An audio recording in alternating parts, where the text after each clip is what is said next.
Ang pawis ko'y tumatagaktak sa bilis, may pumapalakpak.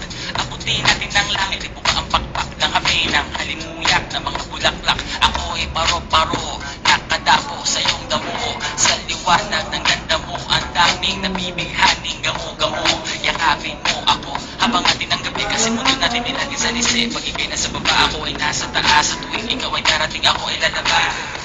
Huwag ka masyadong marahas, sige lang, isigaw mo pa ng malakas. Ilagay mo sa tono, di kita tinatanong pero sagot mo'y hintayin mo ako, malapit na ako, sabay na tayo, papunta na ako. Nasaan ka na ba? Kung ako sa'yo, sumama ka na. Tara, tara, tara, sumama ka sa akin. Tayo ay maglalakbay sa lugar sa akin.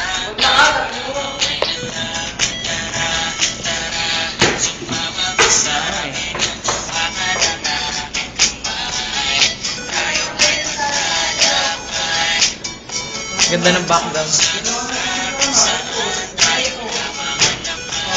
Ito ay sarado, buksan ng kandado, talian ng aso, papasukin mo na ako, meron akong regalo, hindi mo malilimutan, matagal ko ito pinag-ipunan, karam ng upuan, para kapatungan ng aking daladala ng aking nakunan, para may alaala ka sa pag-alis mo, panoorin ko sakaling ako'y mamimiss mo. Tayo na ako sa bahay magkamay, kahit na pagkain ay di sa plato nakalagay. Masarap ba? Yan ako sanay, kaya pa namang nasagot mo sa Nalobat, nalobat na ito.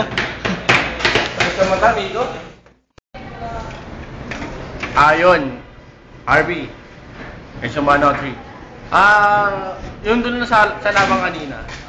Maganda yung round 1 kay Abra. Pero round 2, Smaglas.